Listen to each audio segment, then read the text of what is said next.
Hello everyone, welcome to management e learning. इस video lecture में हम लोग देखेंगे linking HR strategy with business strategy और how HRM aligns HR strategy with business goal. Important topic है human resource management का। Okay इस video lecture में हम लोग समझेंगे कि एचआर स्ट्रैटेजी, एचआर के जितने भी इंपॉर्टेंट फंक्शन है like recruitment, performance appraisal, training and development, compensation, ये सारे इंपॉर्टेंट फंक्शन एचआर की कैसे हेल्प करेंगे बिजनेस स्ट्रैटेजी में, बिजनेस की ऑब्जेक्टिव गोल को मीट करने में। ओके दैट्स वाई यहाँ पे हेडिंग दिया हुआ है linking HR strategy with business strategy. ठीक है, एचआर स्ट्रैटेजी और बिजनेस स्ट्रैटेजी को कंबाइंड वर्क करना है। ठीक है, अलाइन का मतलब होता है work together to achieve the business objective.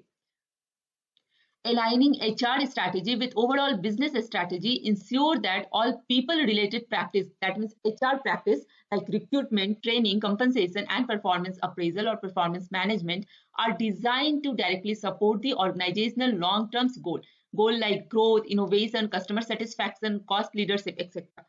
जो भी बिजनेस ऑब्जेक्टिव है, ये ऑर्गेनाइजेशन का लॉन्ग टर्म गोल है like cost leadership, customer satisfaction, innovation, growth, इसको अचीव करने के लिए जितने भी पीपल रिलेटेड एक्टिविटी है, पीपल रिलेटेड प्रैक्टिस है, that means human resource management, उसको अलाइन करना होगा बिजनेस स्ट्रैटेजी के साथ। दैट मीन्स एचआर और बिजनेस, दैट मीन्स एचआरएम और बिजनेस स्ट्रैटेजी कंबाइंड वर्क करेंगे।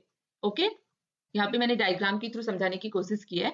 एचआर स्ट्रैटेजी के अंदर जितने भी एचआर के इंपॉर्टेंट फंक्शन है या पीपल रिलेटेड एक्टिविटी है, वो सब अलाइन होगा, वर्क होगा टू अचीव दी ऑर्गेनाइजेशनल गोल। ठीक है, और ऑर्गेनाइजेशनल का जो भी लॉन्ग टर्म गोल है like innovation, cost leadership, customer service और कस्टमर सेटिस्फैक्शन या ग्लोबल एक्सपेंशन, उसको इन सारी बिजनेस स्ट्रैटेजी में एचआर स्ट्रैटेजी हेल्प करेगा टू अचीव दिस ऑल गोल। ठीक है, इसलिए इसको कहते हैं linking HR strategy with a business strategy. Okay example देख लेते हैं। ओके पर ये कैसे होगा वो देख लेते हैं। एचआर स्ट्रैटेजी कैसे हेल्प करेगी बिजनेस स्ट्रैटेजी को अचीव करने में। इनोवेशन आपका ऑब्जेक्टिव है, उसको अचीव करने के लिए आपको प्लानिंग करनी है, तो इसमें एचआर प्रैक्टिस, एचआर डिपार्टमेंट कैसे हेल्प करेगा फॉर मीटिंग द ऑब्जेक्टिव और goal of innovation. Hiring the creative talent, ठीक है, encourage the collaboration, reward idea generation. Recruitment process में हायरिंग द क्रिएटिव टैलेंट, ठीक है, क्रिएटिव टैलेंट को हायर करना है, उनको इनकरेज करना है, कोलैबोरेशन करना है, आइडिया जनरेशन के लिए रिवॉर्ड देना है। Okay now another objective suppose cost leadership है, तो फिर एचआर डिपार्टमेंट कैसे हेल्प करेगा to optimize the workforce efficiency, focus on productivity based incentives. ठीक है, अब नेक्स्ट आपका ऑब्जेक्टिव कस्टमर सर्विस है। सब कस्टमर सर्विस के लिए आपको स्ट्रैटेजी बनानी है, प्लानिंग बनानी है, तो एचआर डिपार्टमेंट कैसे हेल्प करेगा to recruit for empathy and communication, training on the service excellence. ठीक है, training and development and recruitment जो इंपॉर्टेंट फंक्शन है एचआर प्रैक्टिस का, वहां पे फोकस होगी। Then global expansion, global expansion के लिए build the cross culture team. ठीक है, इंटरनेशनल रिक्रूटमेंट करनी होगी, international mobility program, training, development, ये सब आपको अलाइन करना होगा। एचआर स्ट्रैटेजी अलाइन होती है बिजनेस स्ट्रैटेजी के साथ ताकि ऑर्गेनाइजेशन के लॉन्ग टर्म गोल को अचीव कर सके। Okay so why is it important, क्यों एचआर स्ट्रैटेजी को लिंक करना बिजनेस स्ट्रैटेजी के साथ बहुत ही इंपॉर्टेंट है to gain the competitive advantage, या अभी के बिजनेस में, अभी के ट्रेंड में एचआर स्ट्रैटेजी को लिंक करना बहुत ही इंपॉर्टेंट है बिजनेस स्ट्रैटेजी के साथ। ठीक है, देख लेते हैं इंपॉर्टेंट पॉइंट्स। देख लेते हैं important point. HR help to build the capability needed for the competitive advantage. ठीक है, यह हमें कॉम्पिटेटिव एडवांटेज प्रोवाइड करता है। Sure the right people are in the right role at the right time. ठीक है, and make the HR strategic partner, make HR a strategic partner not just an administrative function. ठीक है, अब ये line बहुत ही इंपॉर्टेंट है, आपको ये लाइन लिख देगा और फिर बोलेगा कि एलोबरेट कीजिए, एक्सप्लेन कीजिए, तो आपको यही एक्सप्लेन करना है कि how HR strategy link with business strategy to achieve और to gain the competitive advantage और to achieve the business long term goal. ठीक है, ये बोला जाता है कि make the HR strategic partner.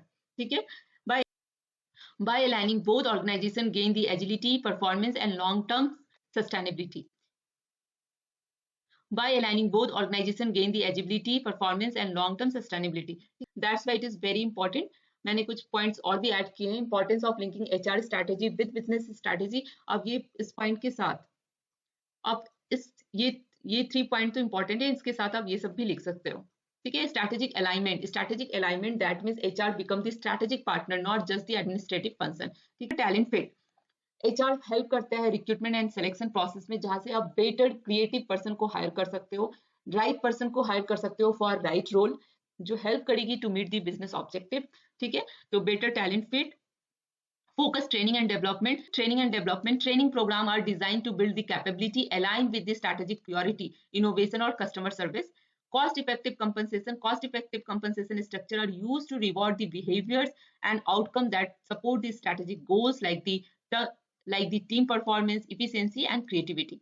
ठीक है, यहाँ पे आपको यही समझना है कि एचआर स्ट्रैटेजी को लिंक करना बिजनेस स्ट्रैटेजी के साथ बहुत ही इंपॉर्टेंट है to meet the business objective और बिजनेस लॉन्ग टर्म्स गोल। ठीक है, लॉन्ग टर्म्स गोल क्या क्या हो सकते हैं, like innovation, cost leadership, global expansion, customer service. ठीक है, तो इन सारे ऑब्जेक्टिव को मीट करने के लिए HR strategy, that mean HR के जितने भी फंक्शन है उनको बिजनेस स्ट्रैटेजी के साथ कंबाइंड होकर एज अ पार्टनर वर्क करना होगा। ओके, आई होप आपको समझ में आ गया होगा। 10 मार्क्स में इसको अच्छे से एक्सप्लेन करके आ सकते हो। चैनल को अभी तक सब्सक्राइब नहीं किया तो please subscribe this channel management e learning, like and comment जरूर कीजिएगा। Thank you for watching and all the best for your exam.